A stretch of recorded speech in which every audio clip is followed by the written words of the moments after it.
خصوصی علامہ منیر عالم مزاروی صاحب کی طرف چلتے ہیں، اور میں سٹارٹ میں ہی علامہ صاحب سے ایک سوال بھی کرنا چاہوں گا کہ اس میں کوئی شک نہیں کہ اللہ تعالیٰ ہمیں قرآن میں بھی اور حدیث مبارکہ میں بھی، سرکار دو عالم کی حدیث مبارکہ میں بھی اللہ کی رحمت سے مایوس نہ ہونے کا ہی درس ملتا ہے، اور مسلمان کے ایمان کا ایسا ہے کہ وہ رب پہ یقین رکھے۔ رحمت اسلام کا جو انداز ہے سمجھانے کا، اس میں جہاں رحمت کا تذکرہ کیا گیا، جہاں مسلمانوں کی حوصلہ افزائی کی گئی، انہیں امید دی گئی، وہاں پہ ایک دوسرا طریقہ جو قرآن کا ایک وہ ڈرانے کا بھی ہے۔ تو کیا کچھ ایسے لوگ بھی ہیں جن کی حدیث یا قرآن میں کوئی ایسی مثال موجود ہو کہ جن کی بخشش ان دنوں میں بھی ممکن نہ ہو؟ کوئی ایسا گناہ بھی ہے؟ میں چاہوں گا آپ اس حوالے سے بھی کچھ ارشاد فرمائیں۔ بسم اللہ الرحمن الرحیم۔ گفتگو کا سلسلہ دوبارہ شروع ہوا۔ میں پہلے تو اپنے سابقہ موضوع کو کمپلیٹ کرتے ہوئے 2-4 منٹ میں پھر آپ کی سوال کی طرف آؤں گا۔ اللہ تبارک و تعالیٰ نے رمضان المبارک میں ہمیں قرآن جیسی عظیم نعمت عطا فرمائی ہے، الحمدللہ، اور وَنُنَزِّلُ مِنَ الْقُرْآنِ مَا هُوَ شِفَاءٌ وَرَحْمَةٌ، جہاں اس مہینے کے پہلے عشرے کو رحمت قرار دیا گیا ہے تو قرآن کو بھی شفا اور رحمت قرار دیا گیا ہے۔ بے شک، لہٰذا یہ بھی آپس میں لنک کرتے ہیں کہ رب نے رمضان المبارک میں ہمیں قرآن جیسی نعمت، رحمت اور شفا عطا فرمائی۔ اس کی بیک گراؤنڈ کے طور پر میں ایک جملہ یہاں ایڈ کر دیتا ہوں کہ اللہ تبارک و تعالی رمضان المبارک کے علاوہ بھی کسی ایسے موقع کا انتخاب فرما سکتا تھا۔ سارا کچھ اس کی قدرت میں ہے کہ میں رمضان کے علاوہ قرآن دے دوں۔ آیا رمضان ہی میں ہمیں قرآن کی نعمت کا ملنا اور یہ کرم نوازی ہو جانا، یہ کس سینس میں جاتی ہے؟ تو آپ جانتے ہیں کہ جب بھی کوئی محب اپنے محبوب کی اداؤں میں گم ہو جائے تو اس کا محبوب اس پر اپنی نوازشات کو 2 چند نہیں بلکہ کئی گنا بڑھا دیتا ہے۔ میں سمپلی بلا تمثیل و تشبیہ صرف سمجھانے کے لیے کہ اگر یار کی چال اپنا لی جائے، اس کا لباس اپنا لیا جائے، اس کا انداز اپنا لیا جائے، جیسے کوئی آپ کے شاگرد ہوں، ہمارے شاگرد ہوں، یا کسی پیر کے کوئی مرید ہوں، تو وہ اس کی گفتگو کے انداز کو اپنا لیں یا اس کے چلنے بیٹھنے اور اٹھنے اور دعا کے انداز کو اپنا لیں تو یقیناً استاد کی توجہات شاگرد کی طرف زیادہ ہو جاتی ہیں اور پیر کی توجہات اپنے مرید کی طرف زیادہ ہو جاتی ہیں۔ بعین ہی ایک ناتوان انسان کو جب اللہ کریم نے رمضان المبارک کا یہ تحفہ دیا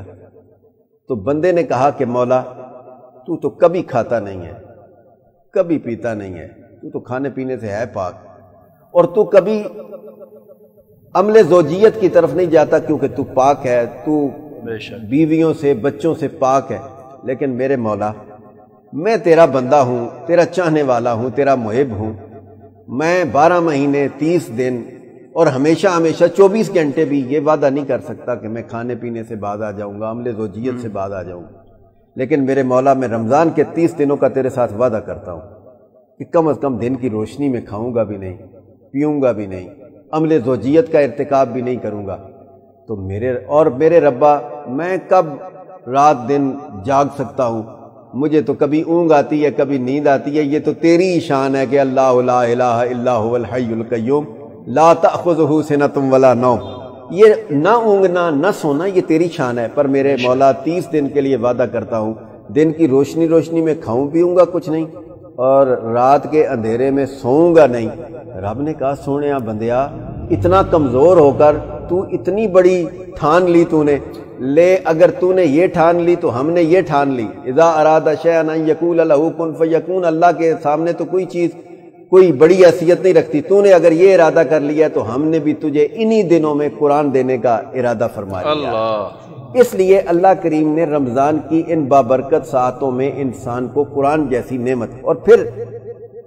آپ جانتے ہیں قرآن کی آیات کا مفہوم، چونکہ ایک لمیٹڈ ٹائم میں مجھے گفتگو بھی کرنی ہے کہ قرآن کی آیات کے مفہوم کی روشنی میں کہ اللہ کریم نے جب یہ امانت دینا چاہی تو کدھر نہیں پیش کی،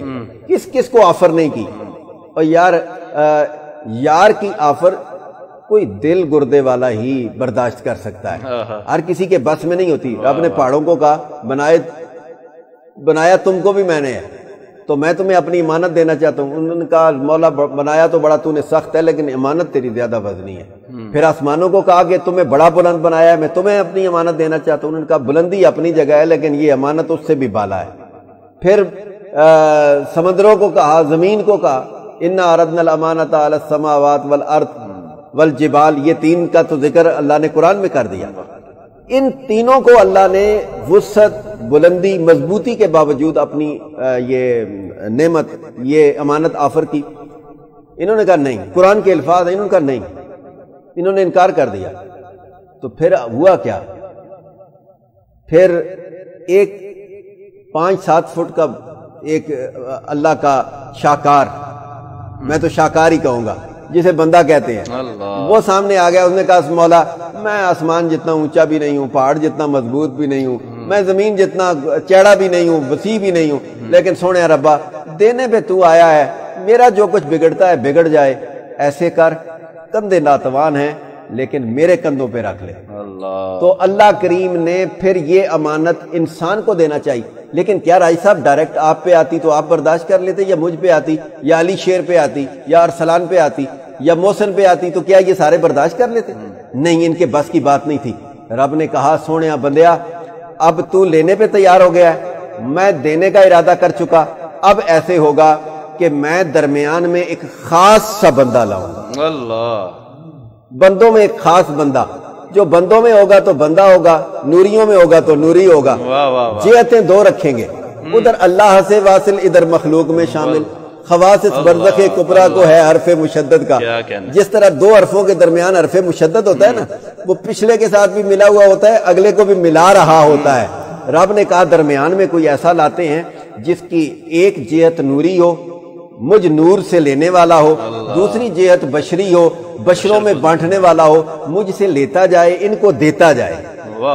میں دینے کے لیے اسے دوں گا, وہ لینے کے لیے اس کے پاس آئیں گے, میں اسے درمیان میں رکھوں گا. رب نے مدینے والے کا وہ درمیان کا وسیلہ رکھا کہ جس نے چھوٹے چھوٹے ننھے 10 سال کے حافظوں کو بھی اس قابل بنا دیا کہ وہ سینہ چھوٹا سا اور امانت اتنی بڑی, لیکن پھر بھی وہ اس کو اپنے سینے میں سمو کر یہ کہتے ہیں کہ ہم بھی قرآن کے حافظ ہیں. رب پھر بھی کہتا ہے تم حافظ ہو نا, محافظ تو میں خود ہوں. تم حافظ ہو, محافظ. اور یاد رکھنا قرآن سے پہلے کسی کتاب کی محافظت رب نے نہیں لی. سمپلی تورات ہو, زبور ہو, انجیل ہو, صحف ابراہیم ہو, موسیٰ ہو, کوئی بھی آسمانی صحیفہ ہو, حالانکہ وہ بھی منزل من اللہ ہے, لیکن واحد قرآن ہے جس کی حفاظت کی ذمہ داری رب نے لی ہے. رب جانتا تھا نا بھائی زبور کے بعد انجیل آ جائے گی, انجیل کے بعد تورات آ جائے گی, تورات کے بعد صحف آ جائیں گے, جو کانٹ چھانٹ ہوگی اس کو ہم وقت کے ساتھ ساتھ اس کو ریپیئر کرتے رہیں گے اور لوگوں کے ذہن سازی ہوتی رہے گی. لیکن میرا رب جانتا تھا قرآن کے بعد تو کچھ نہیں آنے والا نا. رب نے کہا کہ پہلوں کی حفاظت تم جانو, تمہارا کام جانے, لیکن اب اس کے بعد نہ کوئی کتاب آنے والی ہے, نہ کوئی میرا یار آنے والا ہے. تو لہٰذا الیوم اکملت لکم دینکم واتممت علیکم نعمتی ورضیت لکم الاسلام دینا تک حضور کو بھی کوئی نقصان نہیں پہنچا سکا, اور قیامت کی صبح تک انشاءاللہ قرآن کو بھی کوئی نقصان نہیں پہنچا سکتا. اور دوسری بات جس کو آپ نے رحمت کے مفہوم کے ساتھ جوڑا, اسے اس تناظر میں لیتے ہیں کہ یاد رکھنا اگر میں نے رحمت کا بیان کیا تو اس کا یہ مطلب نہیں ہے کہ اس کا رخ دوسرا نہیں ہے. اب یوں رکھیں کہ الایمان بین الخوف والرجا, سرکار کی حدیث ہے, ایمان صرف رحمت کی امید کا نام نہیں بلکہ الایمان بین الخوف والرجا, ایمان خوف اور امید کی درمیانی کیفیت کا نام. اگر کوئی بندہ اللہ کے عذاب سے بے خوف ہو کر اس کی رحمت کی امید رکھے تو یہ عبث ہے. مجھے آج اس وقت تاجدار صداقت اور شہنشاہ وفا, خلیفہ بلا فصل, جانشین مصطفیٰ, افضل البشر بعد الانبیاء, بلکہ افضل الخلق بعد الانبیاء, انبیاء کے بعد ساری مخلوق میں سب سے عظیم ترین شخصیت, اور میرے آقا کریم کا جانشین اول, وفاؤں کا تاجدار جناب سیدنا صدیق اکبر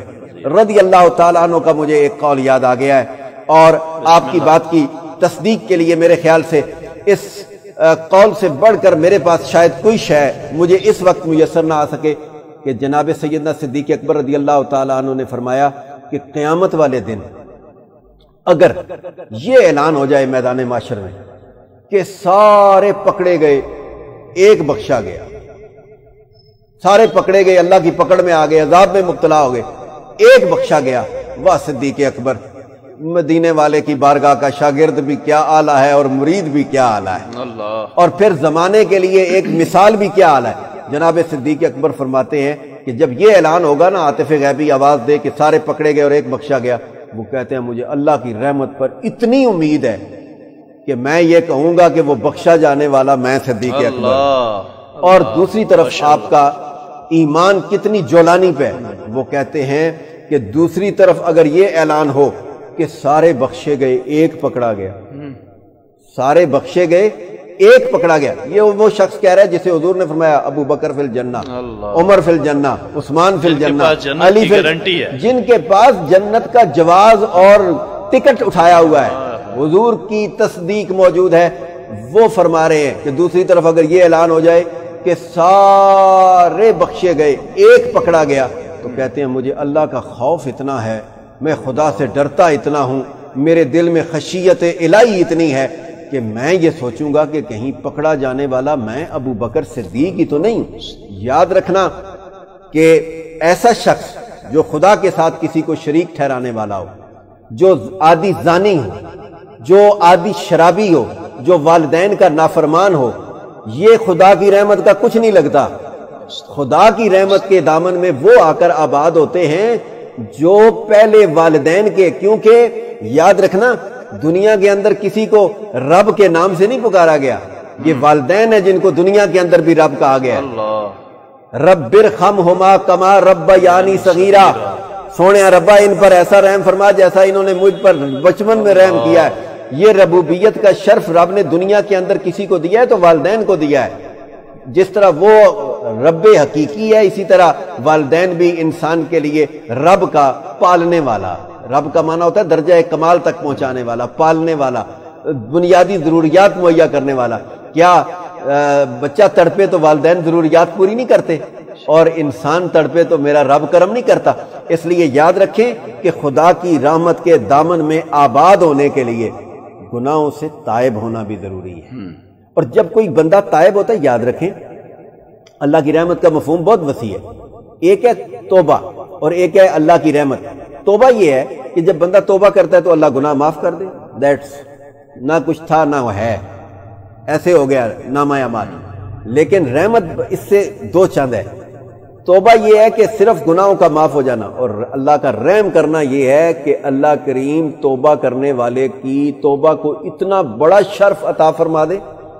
کہ اس کے گناہ بھی معاف کر دے، اور جتنے وہ گناہ لے کر آیا تھا اتنی ساتھ نیکیاں بھی عطا کر دے۔ یہ رحمت کا مفہوم ہے۔ اس لیے یاد رکھیں کہ اگر آپ کے اڑوس پڑوس میں کوئی بھوکا ہے تو آپ کا حق بنتا ہے کہ آپ اس کے قریب جائیں۔ اور یاد رکھنا اللہ کی رحمت کے دامن میں آباد ہونے کے لیے کسی مسجد میں چلہ کشی ضروری نہیں ہے، یہ یاد رکھنا۔ ساری رات کے نفل ضروری نہیں ہے، وہ رب تو پتہ نہیں کیا دیکھتا ہے۔ میں ایک عقائد پڑھ رہا تھا، دل کرتا ہے جلدی جلدی میں آپ کو سنا دوں کہ ایک صاحب نے ایک دائرہ لگایا نا، سرکل لگا کر اس کے اندر بیٹھ گیا، ایک بڑا سا حصار بنا کر اس کے اندر بیٹھ گیا، اور اس نے کہا کہ میں ادھر اس وقت تک اللہ کی عبادت کروں گا جب تک میرا رب مجھے کوئی اشارہ نہیں دے دیتا کہ میں نے تیری عبادت کو قبول کر لیا۔ اب وہ اس دائرے کے اندر بیٹھ گیا، اور اس نے اپنے تئیں اپنے آپ میں ایک خشک ٹہنی اپنے دائرے میں لگا دی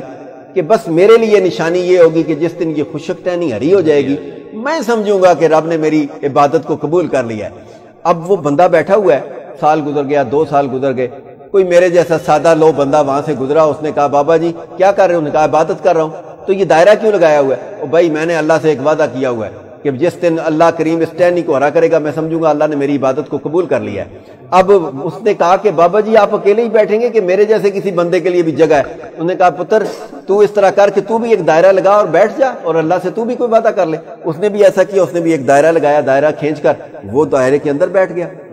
اب اس نے بھی ایک ٹہنی لگا لی۔ اب یہ میرے جیسا وہ ناتجربہ کار تھا، بابے کو تو سال 2 سال گزر گئے تھے اور اس کا تو وہاں جگرا مضبوط ہو گیا تھا۔ اب ہوا کیا کہ کسی کے رونے کی، چیخنے اور چلانے کی، واویلا کرنے کی، مدد کی آوازیں آنے لگیں۔ تو یہ جو نیا تھا نا، اس نے کہا بابا جی کوئی بندہ مشکل میں ہے، رو رہا ہے، اس کو مدد کی ضرورت ہے، میں تو آج ہی بیٹھا ہوں، 2 4 6 دن ہوئے ہیں، آپ مہربانی کریں جائیں، خدا کا کوئی بندہ ہے، مجبور ہے اور معذور ہے اور لاچار ہے اور مدد کے لیے پکار رہا ہے، تو جائیں آپ مدد کریں۔ اس نے کہا بابا، اس نے کہا یار تو نیا ہے، تجھے کوئی تجربہ نہیں ہے، میرا سارا سفر ضائع نہ کر، اتنے دن ہو گئے، میں نے کہا ہوا یار دائرے سے نہیں نکلوں گا جب تک کہ مجھے کوئی نشانی نہیں ملتی کہ میں اللہ کی بارگاہ میں میری عبادت مقبول ہو گئی ہے۔ اس نے بڑا آؤ داؤ پیچ دیکھے کہ کسی طرح میں برداشت کر جاؤں، دیکھا یہ بابا جی بھی نہیں جا رہے، اس نے ایک چھلانگ لگائی، دائرے سے نکلا، گیا اس غریب بندے کی مدد کی، واپس آ کر جب دائرے میں بیٹھا تو دیکھا بابے کی ٹہنی خشک تھی اور یہ اس نئے آنے والے کی ٹہنی رب نے ہری کر دی۔ اس لیے آپ اپنے ذہن میں یہ رکھیں کہ خدا کو راضی کرنے کے لیے سجدے ضروری ہیں، نماز سے انکار نہیں ہے، خدا کی عبادت سے انکار نہیں ہے، لیکن وہ عبادتوں کا محتاج بھی نہیں ہے۔ وہ کسی کو جب اپنا بناتا ہے تو دیکھتا ہے اس کے دل میں میرے بندوں کا پیار کتنا ہے۔ اس لیے یہ بات دیکھنی بہت زیادہ ضروری ہے، بہت زیادہ ضروری ہے کہ جہاں، اور میں راج صاحب ایک آخری آپ کی ٹرانسمیشن کے حوالے سے اور دل کی ایک اور بات کر دیتا ہوں، دل کی باتوں میں ایک بات اور آپ سماعت کر لیں، وہ یہ ہے کہ میرے آقا کریم کی حدیث کا مفہوم ہے۔ بھائی میں مسجد میں کھڑا ہوں، کیا کر رہے ہو جی؟ لیلۃ القدر میں عبادت کرنے آ گیا ہوں، اور گھر میں ماں بیمار ہے، باپ دوائی کو ترس رہا ہے، اور میں لیلۃ القدر لوٹنے کے لیے جا رہا ہوں۔ خدا کی عزت کی قسم ہے، مجھے سرکار کی حدیث کا وہ مفہوم جب بھی یاد آتا ہے میرے جسم کا بال کھڑا ہو جاتا ہے اور رونگٹا اللہ اکبر کی صدا لگانے لگ جاتا ہے۔ میرے آقا کریم علیہ الصلوۃ والسلام نے فرمایا جب رات کو تو تھکا ماندہ اور حالات کا ستایا ہوا، گرمی کا ستایا ہوا، معیشت کا ستایا ہوا، معاشرے کا ستایا ہوا، حالات کی سنگینیوں کا واویلا کرتا ہوا جب گھر میں آئے نا، اپنے بستر پہ لیٹا ہوا ہو، سامنے تیرے باپ کا، ماں کا بستر ہو، وہ بیمار ہو، اپنے بستر پہ لیٹے لیٹے ماں سے محبت کی چند باتیں کر دیا کر، باپ سے محبت کے چند بول بولا کر،